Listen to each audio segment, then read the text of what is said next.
All right, guys. So it is that time of the year again, right? Coming up on January 2026, where the Hall of Fame ballots are floating all around Twitter, right? We see the people that are brave enough to post their public ballots. We're seeing who voted for who. And Phillies fans, we're lucky enough to have 4 players on the ballot right now. So Slim and I are going to get together. No bones today. He's got some mummers um, obligations. But what we're going to do is we're going to do a little mini series. And today we're just going to do Jimmy Rollins. But in the future, we're going to do obviously Bobby Abreu, Cole Hamels, and Chase Sutton. Slim also has a little Hail Mary content he wants to do on Ryan Howard, so more to come there. Yes, yes. But yeah, guys, so we're going to spend some time today just on Jimmy Rollins and Slim. I'm eager to hear what you think. So simple, Jimmy Rollins a Hall of Famer? Is Jimmy Rollins a Hall of Famer? And the answer is, and I was going back and forth on this because I heard Scott Fransky on the Scott Lauper podcast with the Philadelphia Inquirer. Yep. He mentioned that Jimmy Rollins is the best shortstop of his era. I completely disagree with that. But Jimmy Rollins is a Hall of Famer. All right. His defensive metrics, we know, are outstanding. This guy made every single play. And not just the outstanding plays, he made every single routine play.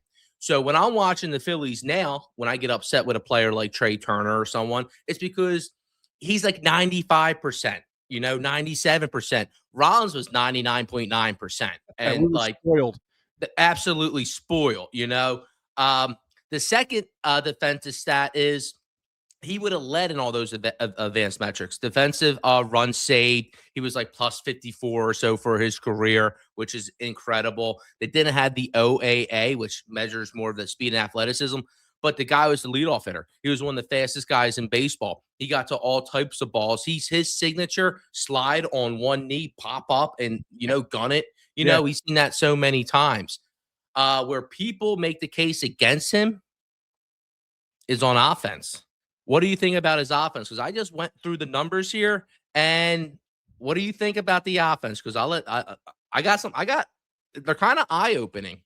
Yeah, no. So it's a good point, and yeah, that sliding catch, and even going across the middle when he did the spinning throw on the other way, right? So yeah, all signature Rollins stuff. So what do I think about his offense? So let me just take a step back. So what are we really having a conversation about here? Approximately 25, 26 Hall of Fame shortstops ever. So what we're basically saying here is Jimmy Rollins a top 30 or so shortstop of all time. So let's just frame the conversation, right? Because a lot of times people like to say things. Let's just frame it. Now, here's the second thing. Is he as good as players that are in the Hall of Fame, right?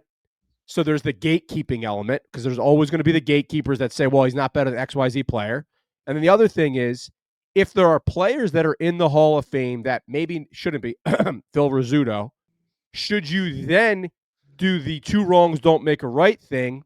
Meaning, if you let Rollins in, does it open up the floodgates of equal-tiered players? To which I say no, because there's not a lot of equal-tiered Jimmy Rollins players out there. So it's not just like, okay, if someone wants to argue and say that there are players that have the old-school mindset that are currently in the Hall of Fame that may or may not should be, and you can't control Rollins to them, right? But then it's not like there's 5 other guys out there that you'd have to let in if you let Rollins in. So he stands in a unique tier. You mentioned he's not the best shortstop of his era. You didn't say the guy, obviously Derek Jeter. Derek Jeter is the best shortstop of that era. I'm not sure what Fransky was talking about. Just look at the numbers. I got to say this, though, because when you're talking about Hall of Famers, right, if you're trying to get into your high school's Hall of Fame, your state's Hall of Fame, you got to do a couple things, right? You got to be a record holder. And you know what Jimmy Rollins is? This man hold records. We know he's the all-time hit leader for the Phillies. That's a record, okay? All right, that's not enough, right? That's a team record. That's not a baseball record. Okay, that's cool. He's in the Phillies Hall of Fame. That worked for me. But this guy has major league records. When he won the MVP, 200 hits, 15 triples, 25 home runs, 25 steals. It's never been done. It's never been done. And here's the second thing. It doesn't end there. A couple years in another season, he had 778 plate appearances. That's an all-time record. And then he played shortstop and he led off that entire time. Jimmy Rollins, the more and more you dive into it, is absolutely a Hall of Famer. Yeah, no, and the fact that he played that premier position, Slim, like you were mentioning earlier, at such a high level, that is what you can say he was the best of his era in. He was the best defensive shortstop, and he didn't get the love that Derek Jeter did, right? And a lot of that is due to, number one, obviously the Yankees love, the Yankees bias. Number two, a good portion of Rollins' career, he wasn't playing meaningful baseball games, right? In the first maybe 40% of his career, 30% of his career. And then obviously the second half, it was, prime time. Yes, but he got the meaningful reps, right? He's someone who, all right, he's in I'm going to call them a poor franchise at the time when he came up, right? Yeah. Scott Rowland was the best player, was pushing his way out. The Phillies didn't want to spend. So he comes up in a poor franchise, but he has the Hall of Fame qualities because he was driven and he Right. was ambitious and he stayed there the entire time and he took the hard coaching. Yeah. Did he have times where he falter and had to take a couple steps back, right? With multiple coaches, Bo, Emmanuel, right? We've seen it, but he Yeah. always responded. And my favorite Jimmy Rollins stories, besides, first off, he's a leader and a Hall of Famer, and a World Series champ. I mean, he's a leader and a World Series champ. But my Yeah. favorite Rollins story is the one I shared on the podcast before. Uh, game 6 versus the Dodgers where he's been cold the entire time. And I'm like, when Jimmy Rollins doesn't get on base, so often Phillies don't win baseball games. And then he led off the game, the NLCS. He leads off with the solo home run, and after that, it was a 100% wrap. Yeah, and this isn't, Monday morning quarterback. You would always say back in that time that Jimmy Rollins kind of stirs the drink for us. He sets the tone, and he always did. It really is the case for him. Now, what are some of the counters, right? He's not an analytics darling, unfortunately, which is surprising because when you think about such a well-rounded guy, I think the knee jerk would think he would jump off. Where he didn't jump off on the offensive war stuff is because on base wasn't a huge on base guy. Unfortunately, he had some strikeouts because he did have that unique blend of speed and power. So obviously, he was trying to lift the ball a little bit more than the old school guys. That's the criticism he would get on Rollins. But you mentioned that, right? He's a Hall of Fame leader, and I encourage you guys to check out the most recent interview that he was on the Philly show with Ruben Amaro, and those guys, and Todd Zaleski. So look at his personality, right? Like we were spoiled with that. I tweeted, this is a guy that had a starting quarterback type swagger that we had in this city for 15 years. He's a strong character guy. Yeah. When we talk about the Hall of Fame and the steroid era, this or that, there's none of that with Jimmy Rollins. What he has is minor frustrations, Right. What he has is, going on what was the show back in the day? Best Damn Talk, Best Damn Sports Show, and making a funny comment. What he has is boisterous comments to the Mets. Big If it wasn't because of Jimmy Rollins, this Mets rivalry isn't what it is. It just isn't. That's a good point, right? We're the team to beat. Yeah. And back to the point where stirring the drink, he led the National League in runs for 2 years.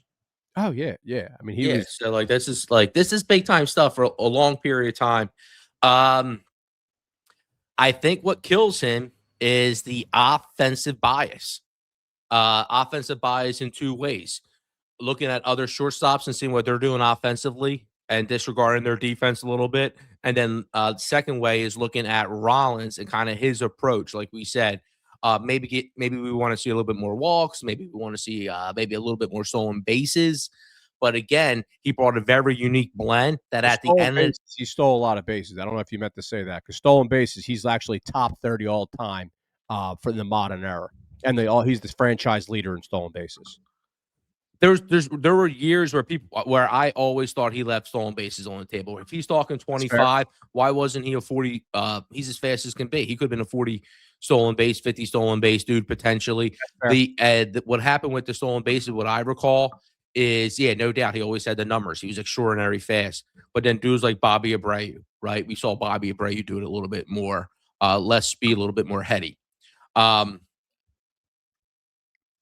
Secondly, what's going to hurt him is besides the offensive numbers of the other players is, like I said, his approach. but his Right. approach ended up being a unique blend that at the end of the day won. So if it's kind of like going back to your quarterback analogy, he kind of was like the quarterback, and he eventually got that Super Bowl. So I think and he was a leadoff hitter the entire time. Right. So it's like we can kind of shake off a lot of those cobwebs when you really zoom out and look at the big picture. 100%. Switch hitting, leadoff hitter who is a borderline five-tool guy at shortstop. So he did all of the high-profile things, and he did them at a very high level for a 15-year window. Now, let's just kind of take a step back and just kind of rehash the nuts and bolts. So he's in his 5th year of Hall of Fame eligibility. Last year, he had 18% of the vote. Slim, he's gone up every single year. The first year, because remember, everyone's mindset has changed, rightfully so, because of the evolution of analytics and the evolution of how we are able to look at the game. When Rollins first entered the ballot, a lot of people, me included, is he even going to advance to the next year? He only got 9% of the vote the first year. If he would have got 5 or less, he wouldn't be on the ballot anymore, i.e., Ryan Howard. So the fact that he just by the skin of his teeth, more or less, advanced the first year, but he's going up every year is very promising. Yeah, and that survive in advance, and then see how the cards play out. In his favor, I'm hoping we were talking a little bit off the show. If we're able to get Chase Utley in, he's in the top 3 right now, around 63%. Hopefully that goes up and not down. There was only 16% reporting at the time, so I feel like it could go either way there.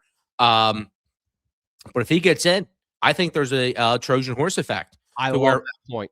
Where Rollins can sneak on in too, because when you judge those two resumes, we had the shows last year. Rollins has, if you argue back and forth, Rollins' resume is as strong as Chase Utley's, if not stronger, for the consistency, for the durability, for the hardware.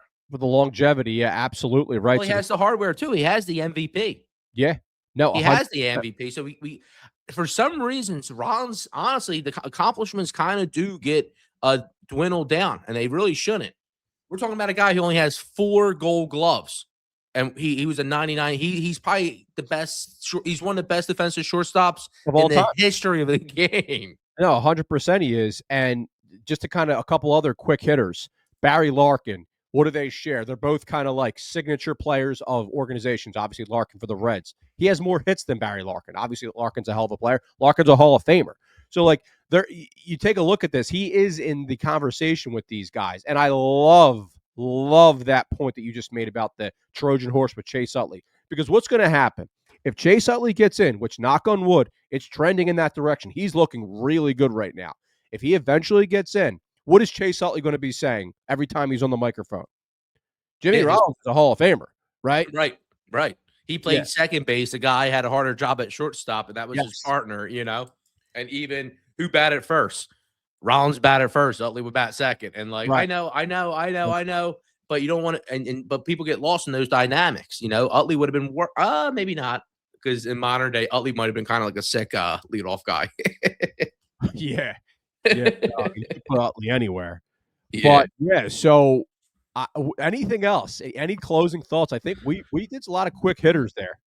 So my closing thoughts are Jimmy Rollins. We know about the longevity. We know that his stats, his defensive metrics line up great in the modern day baseball. But what people have to realize is he's just not a Philadelphia Phillies organization record holder in hits and games and all these other things, stolen bases. He has stats that are record holders for the entire MLB. Go back to his MVP year. Go back to all his plate appearances.